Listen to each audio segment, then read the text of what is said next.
다스리네. 가장 높은 것의 영광 영원히 노래해. 예수 모든 것을 주시네. 다시 사신 주님 영광 영광 할렐루야. 주 다스리시네. 예수 하나님의 양 언제나 동행하신 주.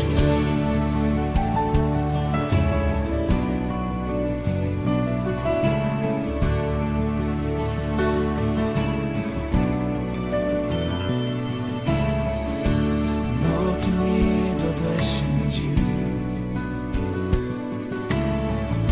임마누엘 주 함께해. 메시아 수치를 대신하사 지극히 높임 받으셨네. 뛰어난 이름 예수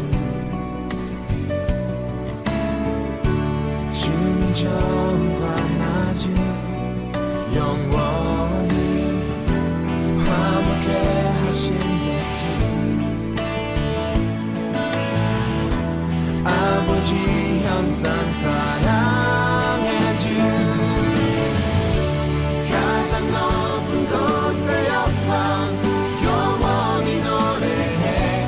예수 모든 것을 주셨네. 다시 사신 주님 영광 영광 할렐루야.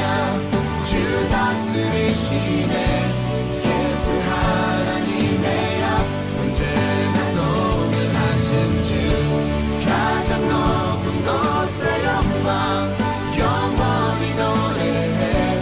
예수 모든 것을 주셨네. 다시 사신 주님 영광 영광 할렐루야. 주 다스리시네. 예수 하나님의 양 언제나 동행하신 주. 가장 높은 곳의 영광 영원히 노래해. 예수 모든 것을 주셨네.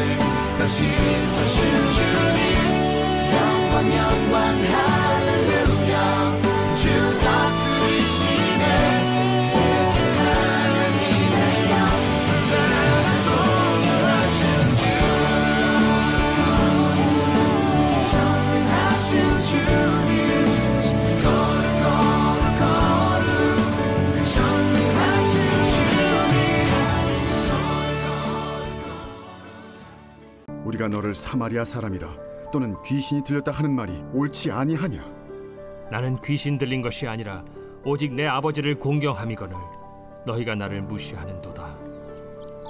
나는 내 영광을 구하지 아니하나 구하고 판단하시는 이가 계시니라. 진실로 진실로 너희에게 이르노니 사람이 내 말을 지키면 영원히 죽음을 보지 아니하리라. 지금 내가 귀신 들린 줄을 아노라. 아브라함과 선지자들도 죽었거늘 내 말은 사람이 내 말을 지키면 영원히 죽음을 맛보지 아니하리라 하니 너는 이미 죽은 우리 조상 아브라함보다 크냐? 또 선지자들도 죽었거늘 너는 너를 누구라 하느냐? 내가 내게 영광을 돌리면 내 영광이 아무것도 아니거니와 내게 영광을 돌리시는 이는 내 아버지시니 곧 너희가 너희 하나님이라 칭하는 그이시라. 너희는 그를 알지 못하되 나는 아노니 만일 내가 알지 못한다 하면 나도 너희같이 거짓말쟁이가 되리라. 나는 그를 알고 또 그의 말씀을 지키노라. 너희 조상 아브라함은 나의 때에 볼 것을 즐거워하다가 보고 기뻐하였느니라. 내가 아직 50세도 못 되었는데 아브라함을 보았느냐? 진실로 진실로 너희에게 이르노니 아브라함이 나기 전부터 내가 있느니라.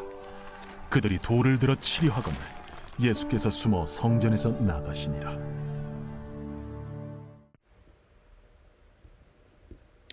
네, 우리가 살면서 또는 사역하면서 다른 사람들이 나에게 호의적이기를 기대하죠. 문제는 호의적인 사람도 있지만 다 그렇지는 않습니다. 특별히 우리가 영혼을 사랑하고 믿음으로 살수록 나에게 적대적인 사람이 많아지게 되어 있습니다. 이런 거죠. 우리가 세상과 비슷한 이야기를 하면 아무런 문제가 없습니다. 세상은 환호하고 우리를 좋아하게 되어 있습니다.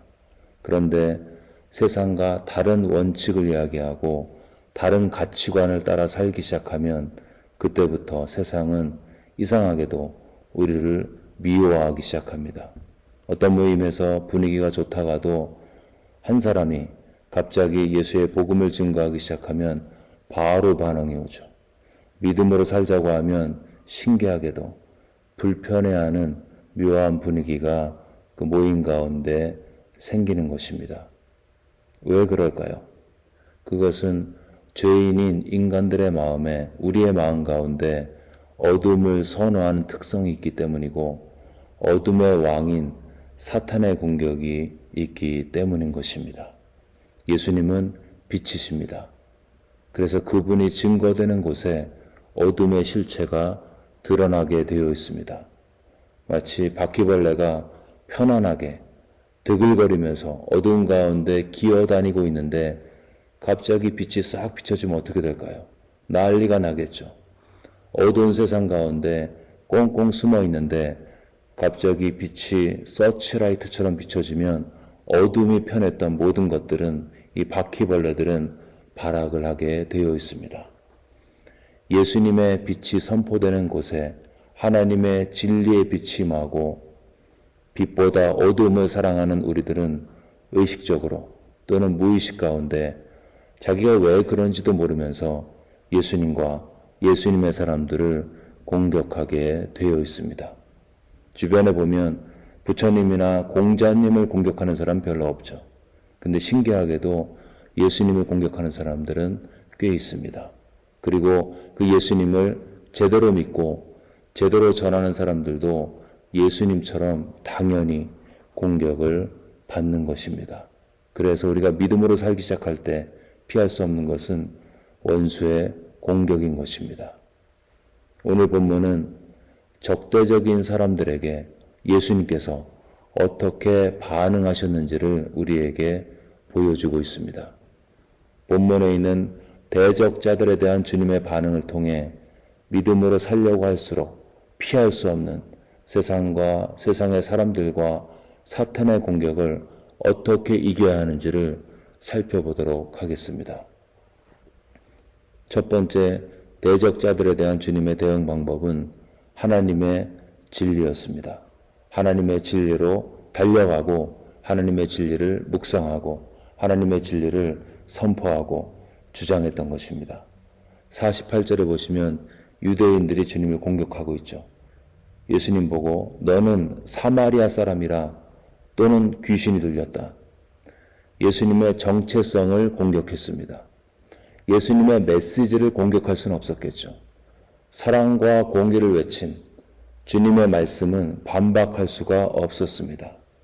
메시지를, 컨텐트를 공격하지 못했을 때 그들이 공격한 것은 메신저, 즉 예수님의 정체성을 공격한 것입니다. 그들의 공격의 첫 번째 포인트는 이 예수님이 사마리아 사람이라는 것입니다. 전에는 예수님을 갈릴리 사람이라고 불렀죠. 갈릴리 사람이란 말은 비열한 사람이란 뜻입니다.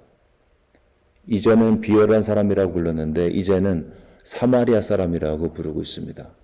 열왕기 17장에 보시면 기원전 722년 북이스라엘을 멸망시킨 아수르가 메소포타미아 지역의 주민들을 이 사마리아 지역으로 집단 이주를 시켰죠. 그 후부터 이방인과의 혼인을 통해서 사마리아 사람들은 이방인의 피가 섞인 혼혈인이 되었고 이교도로 멸시를 받아왔습니다. 그 당시 예수님의 이 지상사역 당시 사마리아 사람들은 이방인 또는 짐승처럼 취급받았습니다. 그래서 사마리아인이면 성전에 들어올 수도 없고 예수님께서 사마리아 여인에게 말을 걸면서 물을 달라고 했던 것은 그 당시 풍습으로 봤을 때 파격적인 주님의 사랑의 표시였던 것입니다. 처음에 갈릴리 사람이라고 불렸던 예수님은 이제 사마리아 사람이라고 불리고 있습니다. 비열한 유대인에서 이제는 성전 출입조차 할 수 없는 상종 못할 나쁜 사람이 되어버렸습니다. 그들이 공격한 두 번째 포인트는 예수님 보고 귀신 들렸다는 것입니다. 미친 사람이라는 거죠. 예수님께서 귀신을 쫓아내셨을 때 그들은 귀신이 쫓겨나가는 축사라는 기적 그 자체를 공격하지 못했습니다. 왜냐하면 귀신 들렸다가 온전해진 사람들이 자기 옆에 있었기 때문이죠. 완벽한 증인과 증거가 있었기 때문에 예수님의 기적, 병을 치유하고 귀신을 쫓아내는 그 기적을 부인할 수가 없었습니다. 그들은 축사라는 기적을 부인하지 못했을 때 그들이 공격한 포인트는 예수님의 그 기적은 귀신의 왕인 바알셉을 힘입어서 귀신을 쫓아냈다라고 이야기했습니다. 비난한 거죠. 즉 예수님이 귀신 들려서 귀신의 힘을 빌려서 더 약한 귀신을 쫓아내었다라고 비난했습니다. 또한 바로 앞에 있는 44절에 보시면 예수님께서 유대인들에게 너희는 너희 아비 마귀에게서 났으니라고 책망을 했습니다. 이렇게 책망을 듣고 난 다음에 그들이 오늘 본문에서 다시 예수님께 그게 아니고 예수 당신이 귀신 들렸다라고 반박한 것입니다. 주님께서 그들에게 너희는 마귀의 자식들이다 라고 했기 때문에 그들은 거꾸로 예수 당신이 귀신 들렸다라고 비난한 것입니다. 예수님에 대해서 처음에는 갈릴리 사람, 비열한 사람이라고 했습니다. 그 다음에는 사마리아 사람, 상종 못할 나쁜 사람이라고 했습니다. 그리고 이제는 귀신 들렸다라고 이야기하고 있습니다. 미친 사람이라는 거죠. 누군가가 나에게 처음에는 비열한 놈이라고 했다가 그 다음에는 나쁜 놈이라고 했다가 그 다음에 이 정신병자라고 말한 것과 같습니다. 거룩하고 의로우시고 사랑이 많으신 예수님, 이 황당한 모함과 오해에 대해서 어떻게 반응했을까요? 먼저 예수님은 침묵하지 않으셨습니다. 그렇다고 무력을 쓰지도 않았습니다. 예수님은 하나님의 진리로 그들의 거짓을 덤덤하게 드러내었습니다. 49절에 보시면 나는 귀신 들린 것이 아니라 오직 내 아버지를 공경함이거늘 이렇게 이야기하죠. 너희들은 내가 귀신 들렸다고 이야기하지 나는 귀신 들린 게 아니라 하나님을 경외하고 있다라고 진리를 담담하게 그러나 담대하게 선포하신 것입니다. 원수들이 대적자들이 거짓을 가지고 모함하고 오해하고 달려들 때 주님은 타협이나 무력이 아닌 진리로 반응하셨습니다.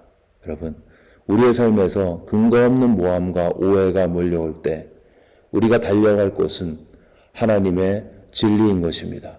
왜냐하면 그들의 무기는 거짓이고 이 거짓에 대한 치유책은 하나님의 진리이기 때문인 것입니다.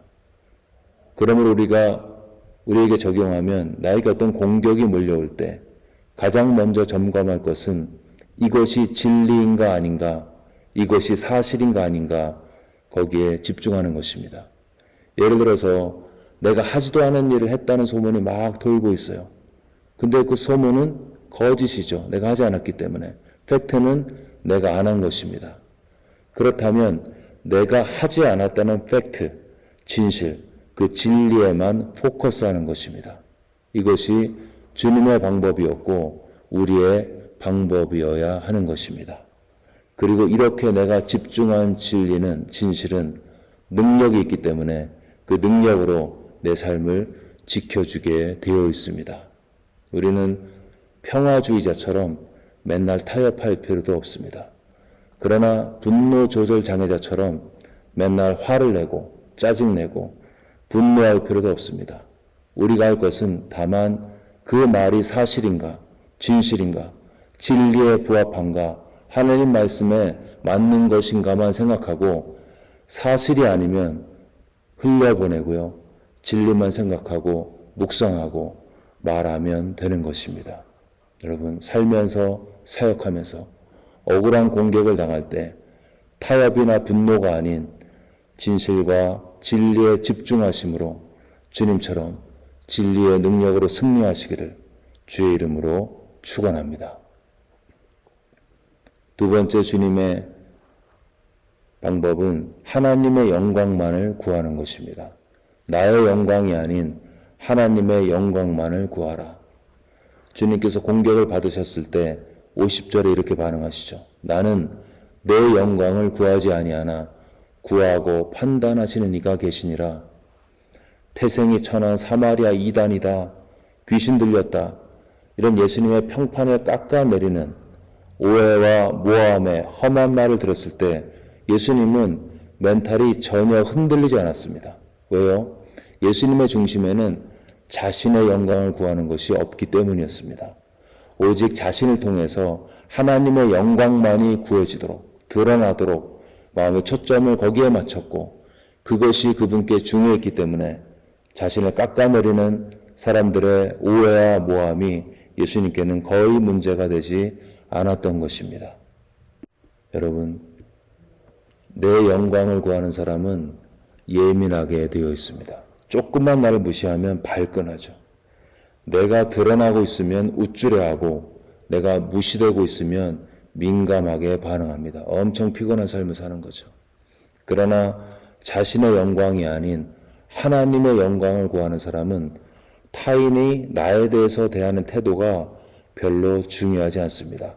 그에게 중요한 것은 그 순간에 그 환경 속에서 그 세팅 속에서 하나님의 영광이 드러났느냐, 하나님의 영광이 가려졌느냐, 그것만 중요하기 때문인 것입니다.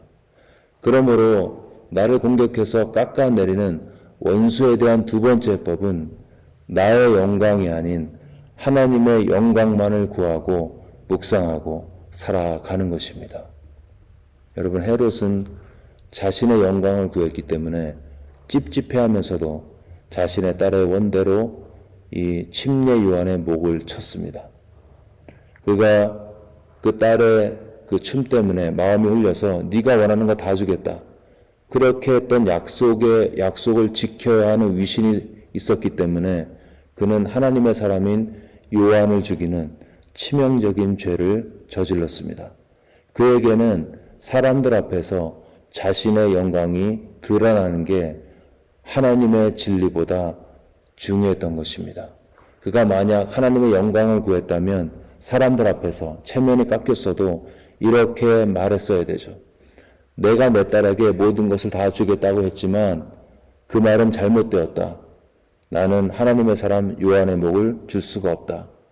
그러면은 잠시 술 친구들 앞에서 창피는 당했겠죠. 그러나 하나님의 사람을 죽이는 치명적이고 큰 죄는 저지르지 않았을 것입니다. 사람들의 공격에 얼굴이 울그락불그락하지 않을 수 있는 비결은 그 마음의 중심에 하나님의 영광만을 생각하는 것입니다. 그러면 놀랍게도 하나님께서 하나님의 영광만을 기억하고 살아가는 그 사람을 오히려 세워주시고 영화롭게 하시는 것입니다. 자신의 영광만을 구했던 사울왕은 비참한 인생으로 끝이 났죠. 그러나 하나님 앞에서 골리앗 앞에서 하나님의 영광만을 구했던 다윗의 중심은 하나님의 마음을 흡족하게 했고 그의 인간적인 실수에도 불구하고 하나님은 다윗의 언약을 기억하시며 그의 왕국을 세우셨던 것입니다. 나의 계명을 가지고 지키는 자라야 나를 사랑하는 자니 나를 사랑하는 자는 내 아버지께 사랑을 받을 것이요 나도 그를 사랑하여 그에게 나를 나타내리라. 하나님의 계명은 하나님을 사랑하는 것입니다. 즉 하나님의 영광을 구하는 것입니다. 그 하나님을 사랑하고 하나님의 영광을 구하는 자에게 하나님은 자기 자신을 나타내 주신다고 약속하셨습니다. 그래서 하나님의 영광만을 구하는 사람은 나에 대한 공격에 멘탈이 흔들리지 않습니다. 원수의 공격에 나의 영광이 아닌 하나님의 영광만을 구하심으로 육신적으로 반응하지 않고 믿음으로 승리하시기를 주의 이름으로 축원합니다. 주님은 거짓 모함에 진리로 반응했습니다. 주님은 사람들의 공격에 멘탈이 흔들리지 않았습니다. 그 속에 자신의 영광이 아닌 하나님의 영광만을 사모하는 믿음의 고백이 있었기 때문이었습니다. 원수의 공격을 타협이나 분노가 아닌 진실과 진리의 힘으로 나의 영광이 아닌 하나님의 영광만을 구하심으로 주님처럼 승리하시는 우리 모두가 되시기를 주의 이름으로 축원합니다. 아멘. 네, 이 시간 들은 말씀 붙들고 기도하실 때 우리가 외부의 공격과 오해와 모함이 거짓의 이름으로 몰려올 때 하나님의 진리에 반응함으로 승리할 수 있도록, 또한 사람들이 오해할 때 나의 영광이 아닌 하나님의 영광만을 기억함으로 원수의 공격에 멘탈이 흔들리지 않고 믿음으로 승리할 수 있도록 들은 말씀 마음에 새기면서 간절히 기도하겠습니다.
열방과 조국을 위해 기도하실 때 분열된 미국의 국론이 복음으로 하나님의 말씀과 성령 안에서 통일될 수 있도록, 또한 여러 가지 혼란 가운데 있는 대한민국을 주님께서 지켜보호하셔서 대한민국에 다시 한번 하나님의 은혜가 임하고 교회를 통한 거룩과 성결의 역사가 사회 가운데 퍼져나가고, 그래서 하나님께서 기뻐하시는 우리의 조국이 되어서 전 세계에 복음을 증거할 수 있는 그러한 나라가 될 수 있도록 우리가 발을 디디고 있는 미국 땅과 우리의 조국을 기억하면서 간절한 마음으로 중보하며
기도하겠습니다.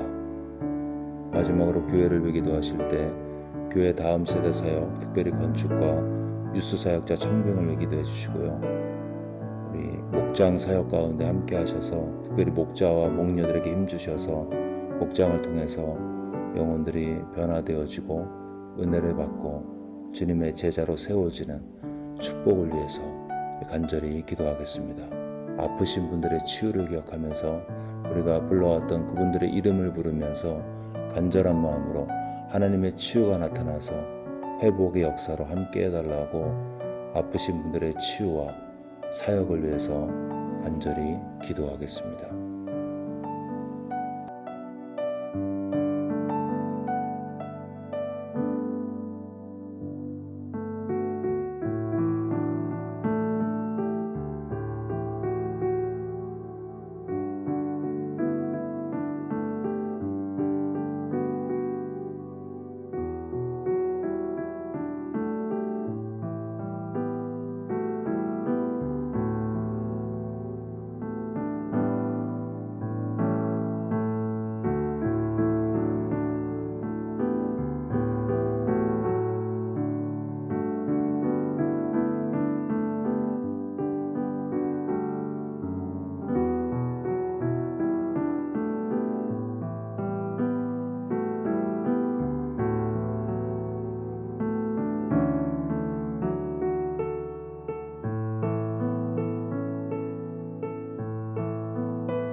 네, 이제 주기도문 하심으로 기도회를 마치겠습니다. 하늘에 계신 우리 아버지여, 이름이 거룩히 여김을 받으시오며 나라가 임하옵시며 뜻이 하늘에서 이루어진 것 같이 땅에서도 이루어지이다. 오늘 우리에게 일용할 양식을 주시옵고 우리가 우리에게 죄 지은 자를 사하여 준 것 같이 우리의 죄를 사하여 주시옵고 우리를 시험에 들게 하지 마옵시고 다만 악에서 구하시옵소서. 나라와 권세와 영광이 아버지께 영원히 쌓옵나이다. 아멘.